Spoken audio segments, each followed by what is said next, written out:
Many credit unions the world over exist to further community development or sustainable international development on a local level. Localized financial services such as credit unions can play a vital role in assisting communities to become more sustainable, as the financial services they offer can help to build and support a local economy and help it to strive in the longer term. The 16th General Meeting comes at a time the GTU-CCU has developed a 3-year strategic move to usher the Union into a more responsive and vibrant one worthy of emulation. Louis Mendy, GRTS. One of UK's leading entertainment artists, DJ Apparently, has arrived in the Gambia ahead of a series of performances during the Easter break. Apparently is in town courtesy of the channels of Afrobeats. Ababakat Senghor has details of that story in this report. United Kingdom's award-winning entertainer DJ Apparently has arrived in the Gambia for the first time. DJ Apparently is in town in time for a series of performances during the Easter weekend. The star DJ, who entertains at Choice FM in London, was welcomed at the Banjul International Airport by a host of figures in the local entertainment scene. He talked about his joy for being in the Gambia despite numerous demands for him to perform in the UK, especially at this time of the year. I'm passionately and honored to do, then it's just another blessing. So it's not really about the awards, it's just about the passion for music and the passion for the Afrobeat scene and the passion to spread entertainment and happiness. We live in a world where there are people who are not as fortunate as us, and at the end of the day, through music and through entertainment, if I can put a smile on one person's face, I feel that I've achieved something. Amongst DJ Apparently's welcomers was the Director for Performing Arts at the National Council for Arts and Culture, Sir Omar Jallo, who formally welcomed the DJ to the Smiling Coast. He then dilated on the importance his department and the government of the Gambia attaches to arts, culture and entertainment in general, especially at a time when the Gambia's International Roots Homecoming Festival is fast approaching. And they are coming, I think it's a significant milestone, in the promotion of Afrobeat. We have been promoting Afrobeat, in our own sector, because you've seen the evolution of music, not only in the African sense alone, but, selling it out there. But most importantly, they are here also to showcase and familiarize themselves so as to be able to help us sell our Roots Homecoming Festival, because that's a festival that needs to attract a lot of Afro-Americans or Anglophones or stuff like that who are actually in the diaspora, and they need to come back and connect with their roots in the Gambia. Apparently, who has stepped foot in the Gambia for the first time, welcomes the idea of coming back to the Smiling Coast for the Gambia's 2013 International Roots Homecoming Festival. And anybody who's aspiring to be a DJ, go for it, because it's a beautiful job. Well, wherever Richard tells us to go is exactly where we will go. So, we are here for Richard, we're here supporting him, and, we're here for Gambia as well. So whatever you want us to do, myself and Atumpan will definitely do. DJ Apparently is accompanied to the Gambia by his manager and another artist, Atumba. The much-awaited performance of DJ Apparently will be done on Saturday, 30th March at the Plex Nightclub and Saturday, 31st March at Joko Nightclub. For GRTS News, this is Ababakat Senghor. We'll be back with news from outside the Gambia after this break.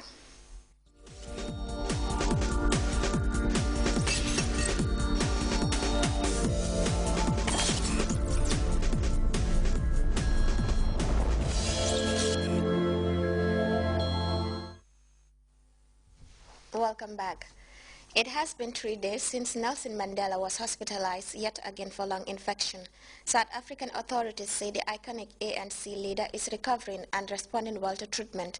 But how does the younger generation of South Africans who have not witnessed the apartheid era perceive Madiba as a general feeling of nervousness and anxiety over his health grips the country and people across the world? Dar Rivers was out and about in Mandela's native town of Soweto. This is how many young people in Soweto will pass their Easter. A barbecue, a beer, seeing friends in the trendy bars. But jobs are hard to find in Nelson Mandela's old neighbourhood. About 40% of young people are unemployed. Washing cars is one way to buy that drink.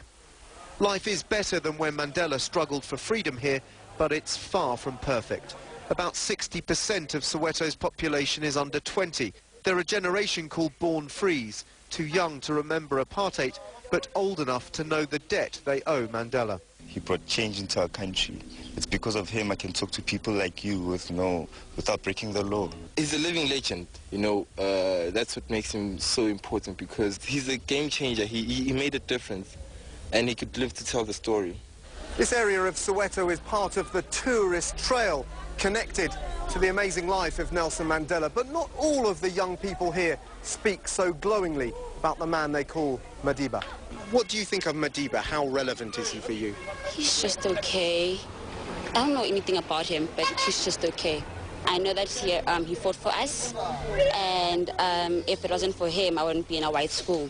So it has had a big impact on your life, but for you, what's more important? My phone. Your phone? And my parents, yeah.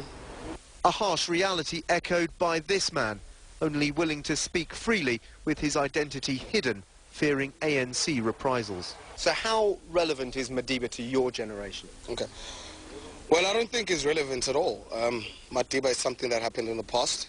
We got freedom, but we didn't get economic empowerment, you know what I mean? So we still, at the end of the day, we're still where we were in the struggle. The generation of Born Frees is too young to remember this defining moment in 1994 when Nelson Mandela became South Africa's first black president. For them, this is the image of Mandela they recognise, a frail old man whose incredible achievements some now take for granted. It's estimated that 4 of every Palestinian in the West Bank are Christians. As Easter approaches, the city of Jerusalem takes on a special significance for them. But reaching the famous holy city is not an easy feat. Details in this report. Like they have every year, tens of thousands of Christians came to Jerusalem for the traditional Palm Sunday processions. Pilgrims from all over the world retraced what they believe was Jesus' route from Bethany to Jerusalem. Among them, Palestinian Christians from the West Bank. Their journey wasn't far, only a few kilometers in some cases, but difficult. We have some Palestinians participating because they got permissions, and a lot of our Palestinian parishioners could not come. Palestinian Christians who want to visit holy sites in Jerusalem for Easter need to get a special permit from the Israeli government, a practice most say is unfair, like Khawla Sirhed from Nablus in the West Bank. It's a holy city, but not for us. I'm sorry to say that. Access to Jerusalem is always heavily restricted for Palestinians from the West Bank due to security concerns, Israel's government says. The office in charge of issuing the permits tells CNN that more than 19,000 were handed out for Easter and less than 1% were denied for security reasons. But there are certain problems with the access to holy sites that go beyond the issuing of permits. This is the path that Jesus is believed to have taken when he traveled from Bethany into the old town of Jerusalem. For more than 1,000 years, Christians have tried to retrace those steps, but now that's no longer possible because of the wall that separates Jerusalem from the West Bank. The question of access even came up in talks during the U.S. president's visit to the region. In our discussion with President Abbas, I heard him speak eloquently about the difficult issues that cannot be ignored. Among them, problems caused by continued settlement activity, the plight of Palestinian prisoners, and access to holy sites in Jerusalem. Back at her home in the West Bank, Khawla Sirhed and her husband practice English with their 2 daughters under a painting of the Virgin Mary. Khawla says she believes Palestinian Christians should always be allowed to visit the holy sites in Jerusalem, not just for big holidays like Easter. I'm a Christian. I want to visit Jerusalem every month, every week, any occasions to make a tour. But we can't anytime. We can't go anytime to Jerusalem. But in a place where religion, politics, and security concerns often collide, very few believe restrictions will be eased anytime soon. Fred Plykin, CNN, Jerusalem. Clashes between supporters and opponents of Egypt's Muslim Brotherhood continue in the capital of Cairo and the town of Alexandria, where 10 people have been reportedly wounded in fierce street battles, and military maneuvers by the Russian army are underway in the Black Sea. Another surprise decision by President Putin: over 7,000 men are involved in Moscow's latest show of military prowess. For these and other stories,